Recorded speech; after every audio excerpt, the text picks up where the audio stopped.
Olá, turma. Estamos aqui mais uma vez iniciando a disciplina de Educação Física, né? Hoje é o nosso quinto encontro, né? Essa aula voltada para a turma do primeiro ano. Temos como tema da aula de hoje o Olimpismo, certo? Hoje a gente vai ver um pouco mais sobre a estruturação dos Jogos Olímpicos. Vamos discutir, né, esse conceito. Vamos analisar e refletir sobre a valorização de uma modalidade esportiva quando ela se torna olímpica, e vamos também identificar os esportes olímpicos e não olímpicos, certo? A estrutura estabelecida pelo movimento esportivo foi definida para que o esporte tivesse um lugar próprio e único, sem interferências de outras esferas sociais. O esporte como fenômeno social organizou-se mais precisamente no século XIX, na Inglaterra. A intenção esteve prioritariamente em demarcar que práticas seriam designadas às classes mais abastadas, resultando na criação de clubes, federações e confederações. Mediante essa organização, exclui-se a maior parte da população que fazia parte das camadas mais populares, que, mesmo tendo interesse em praticar os esportes, não poderiam pertencer à classe esportiva que negava acesso das classes amadoras por meio de instituições classificatórias. Diante dessa perspectiva, desenvolve o conceito de olimpismo, a máxima esportiva que mantém seus ideais estruturados em valores educativos como ética, respeito, assim como uma visão mais abrangente em relação ao esporte que vai para além das competições. Os princípios fundamentais do olimpismo. O olimpismo é uma filosofia de vida que exalta e combina de forma equilibrada as qualidades do corpo, da vontade e da mente, aliando o desporto à cultura e à educação. O olimpismo procura ser criador de um estilo de vida fundado no prazer do esforço, no valor educativo do bom exemplo, na responsabilidade social e no respeito pelos princípios éticos fundamentais universais. O objetivo do olimpismo é o de colocar o desporto ao serviço do desenvolvimento harmonioso da pessoa humana, em vista de promover uma sociedade pacífica preocupada com a preservação da dignidade humana. Filosofia olímpica de vida. Herdada dos Jogos Olímpicos da Grécia Antiga, a filosofia utiliza o esporte como um instrumento para a promoção da paz, da união e do respeito por regras e adversários. As diferenças culturais, étnicas e religiosas são de grande importância nessa forma de pensar baseada na combinação entre esporte, cultura e meio ambiente. O objetivo é contribuir na construção de um mundo melhor, sem qualquer tipo de discriminação, e assegurar a prática esportiva como um direito de todos. É diferente, e o que a gente já pode ver uma grande diferença dos jogos antigos, né?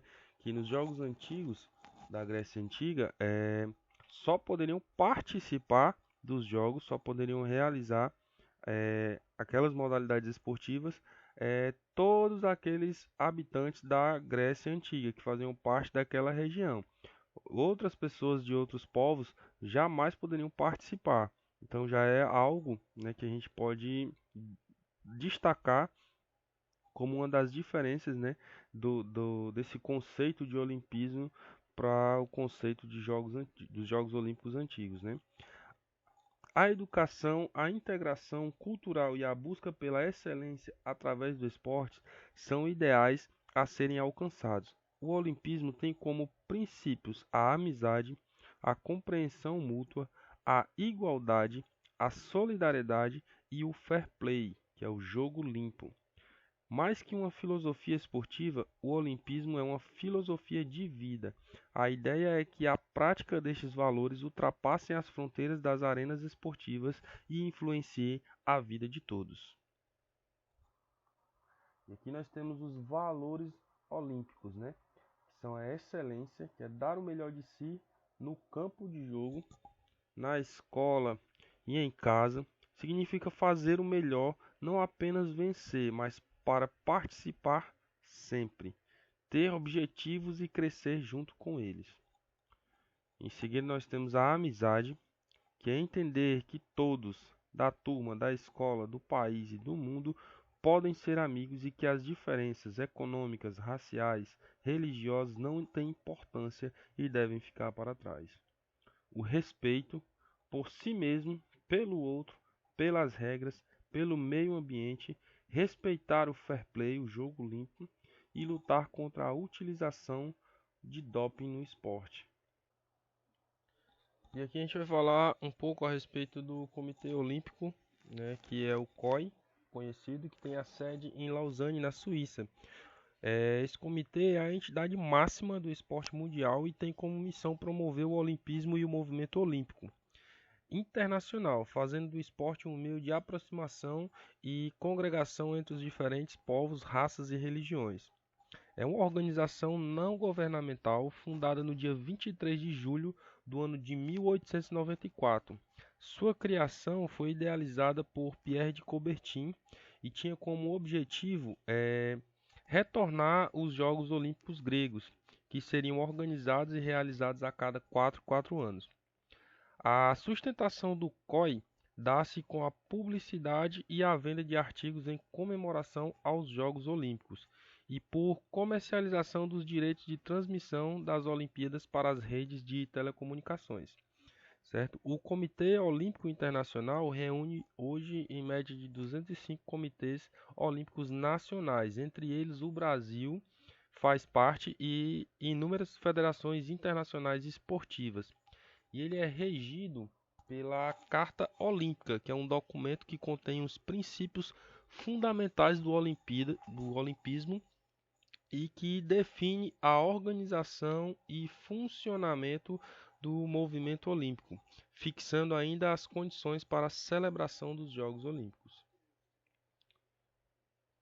Adiante, a gente vai ter aqui uma explicação sobre o que é a Carta Olímpica, né?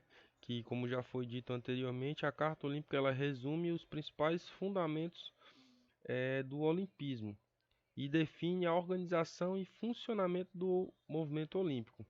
É o documento que contém as regras e que governam as atividades do Comitê Olímpico Internacional e as suas entidades filiadas. Ok? Vamos para o próximo slide. Opa, teve um probleminha aqui. Tá passando o slide. Pronto. Pronto. Aqui a gente vai falar agora a respeito do Comitê Olímpico Brasileiro. O Comitê Olímpico Brasileiro é um dos comitês mais antigos da América do Sul. Foi fundado no dia 8 de junho de 1914 e a entidade ela representa o país perante o Comitê Olímpico Internacional e é responsável pela organização e envio das delegações brasileiras aos Jogos Sul-Americanos, Pan-Americanos e Olímpicos. Um de seus objetivos é propagar os ideais olímpicos no Brasil. Fundado em 1914, o COB, né, Comitê Olímpico Brasileiro, tem trabalhado pelo desenvolvimento do esporte nacional. Desde 1995, a partir da implantação de uma mentalidade moderna e inovadora na administração da entidade, o esporte olímpico brasileiro vem atingindo resultados internacionais expressivos em várias modalidades.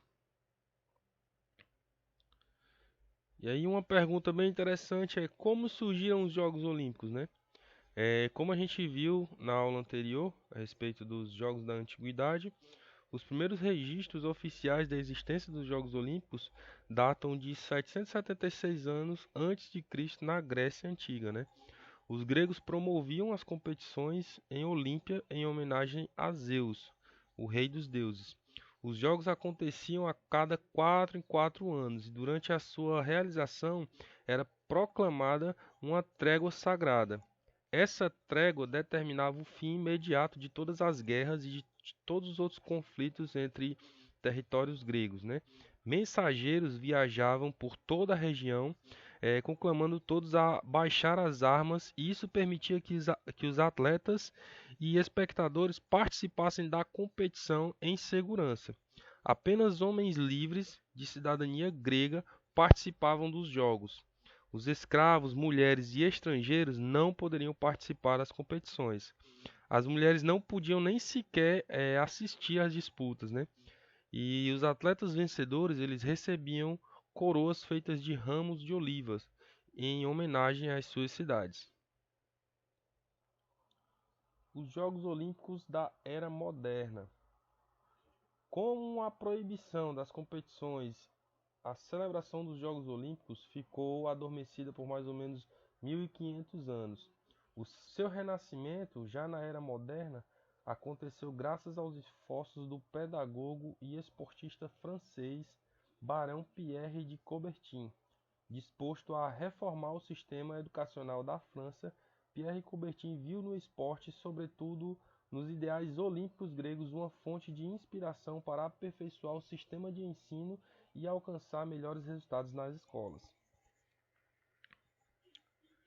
Pierre Coubertin defendeu a criação de um órgão internacional, exatamente o COI, que unificasse as diferentes disciplinas esportivas e que promovesse a realização a cada 4 anos de uma competição internacional entre atletas amadores, ampliando para os diversos países do mundo a experiência que já havia ocorrido na história do Estado grego. No dia 23 de junho de 1894, formou-se o Comitê Olímpico Internacional e ficou decidido que os primeiros Jogos Olímpicos da Era Moderna seriam celebrados em Atenas, 2 anos depois, em 1896.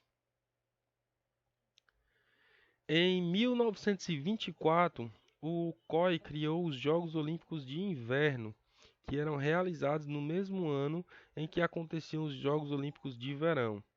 Em 1994, por causa do crescimento de ambos os jogos, foi criado um novo ciclo olímpico para os Jogos Olímpicos de Inverno, que passaram a ser disputados de forma alternada com os Jogos de Verão, né? Também em intervalos de 4 em 4 anos. Exemplo, né?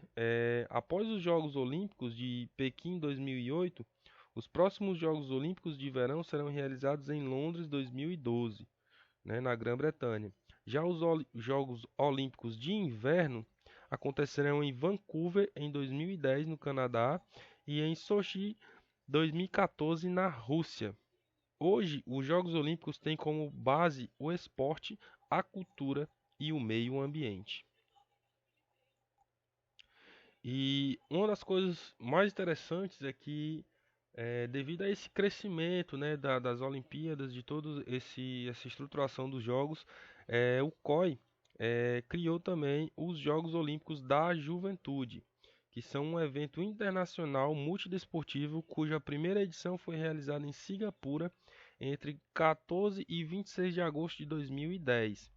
Os jogos são realizados a cada 4 anos entre as edições das mesmas estação, verão e inverno, né? Tal como sucede como o atual formato dos Jogos Olímpicos. A idade dos participantes ela está limitada. Os atletas só podem participar de 15 a 17 anos.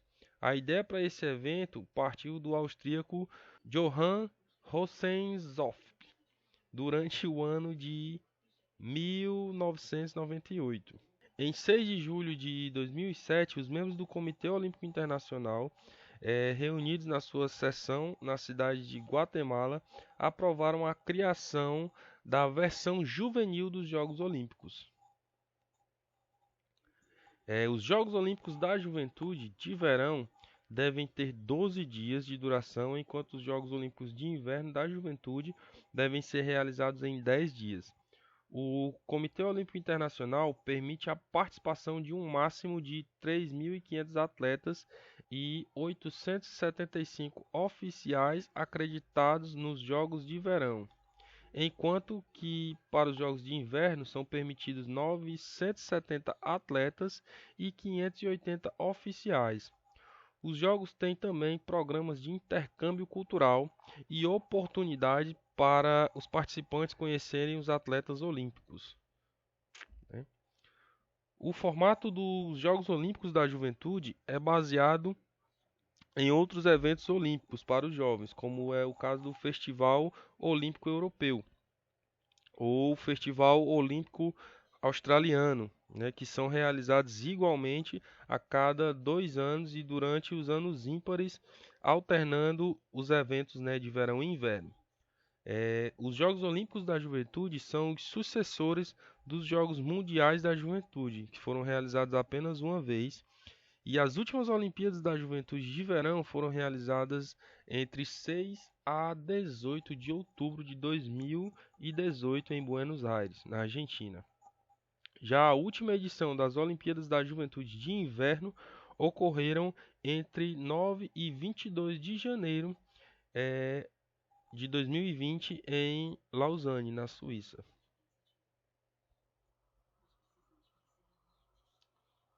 E o interessante é que o COI, né, com toda essa propagação desses princípios olímpicos, existe também o Dia Olímpico, que é comemorado no dia 23 de junho em vários países, cujos comitês olímpicos nacionais são vinculados ao Comitê Olímpico Internacional.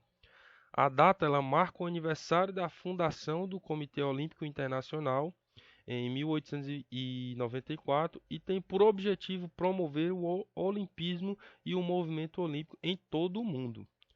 No Dia Olímpico são desenvolvidas atividades para a comunidade, proporcionando a descoberta de valores como a autoconfiança, a responsabilidade, o respeito, as regras e o respeito aos adversários, né?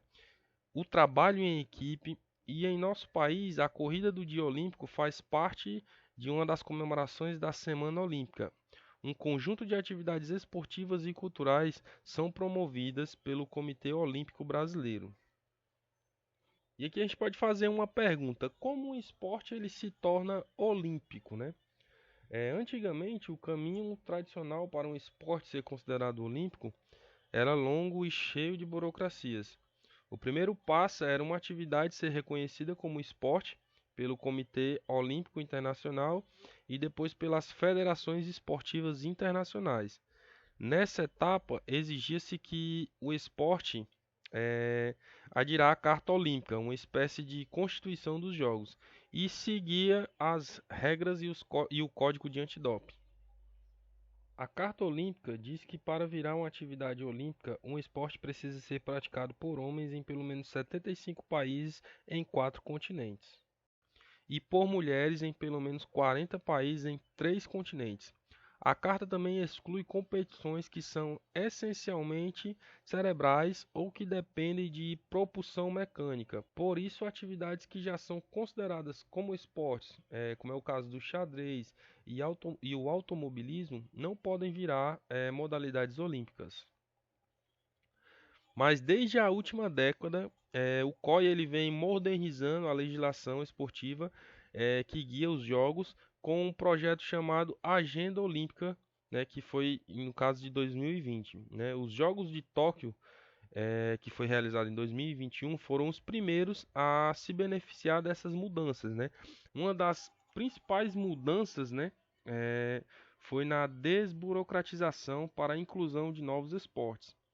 Uma vez daqueles caminhos tradicionais apontados na Carta Olímpica. Agora, os próprios países sedes podem propor novos esportes a serem incluídos apenas nos jogos que vão sediar.